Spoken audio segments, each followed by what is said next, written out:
This episode of The Truth is about what it takes to change the system.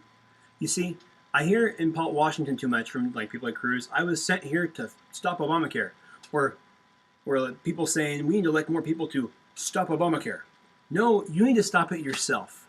The thing is, though, we've lost the principle and the idea that eternal vigilance is required by all of us and must be maintained by all of us to ensure the continuation of freedom. The thing is, we are trying to delegate away our responsibility, that eternal vigilance we must maintain, to a foreign capital, to a bunch of men who have not proven themselves good stewards of our freedom. So what is the point of trying to send more there to try to fix it? Do you think we can send enough quick enough? I don't. You look at even the Republican Party. Look at the problems it has. Look at the people like McConnell saying they're going to destroy the Tea Party. They're out for their personal power and their own. They're trying to keep their own little fiefdoms. So you know what? If you want to stop tyranny, if you want to defund Obamacare, if you want to do it, it's in your power. What you have to do is you have to say, I'm not going to fund the government anymore. I'm not going to give the master a bigger whip to hit me with. I'm not going to give the dragon, the beast, that feeds off my freedom and shits tyranny, any more money.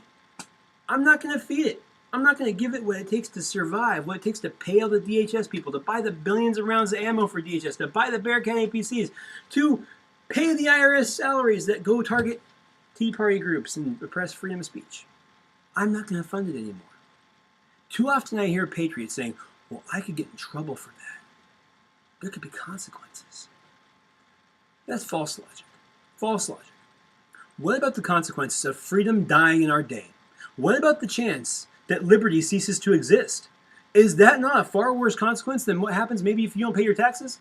And in fact, if you really looked into it and watched some documentaries like Aaron Rousseau's Freedom to Fascism, it's called America, Freedom to Fascism, you would see there's no law even requiring you to pay an income tax. But if you don't know that when you go to court, they're going to put you in jail. But people have won on this point over and over again. There's no actual law. The Supreme Court declared it in 1913 unconstitutional to put an income tax on the people when they passed the income tax and Federal Reserve laws. Nothing's changed since then.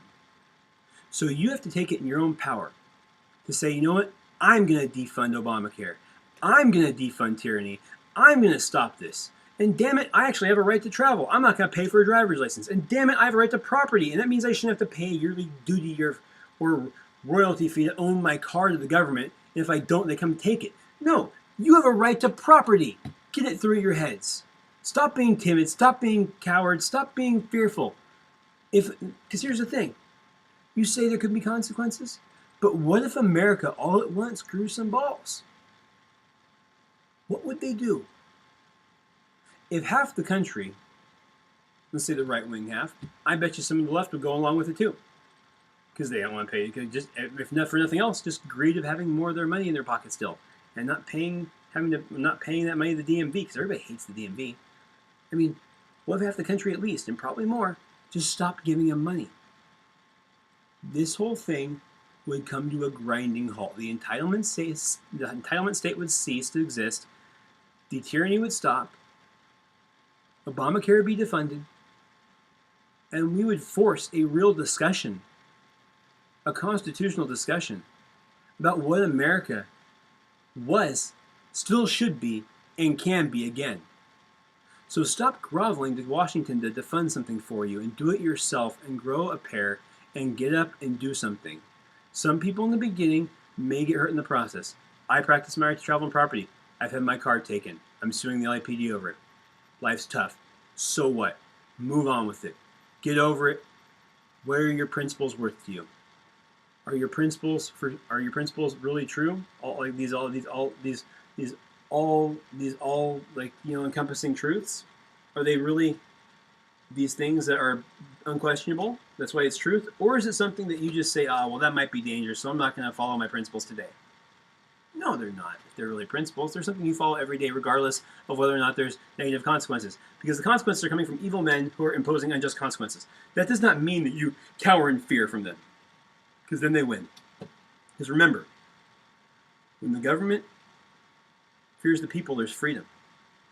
But when the people fear their government, there is tyranny. You have to start living without fear for you to have freedom.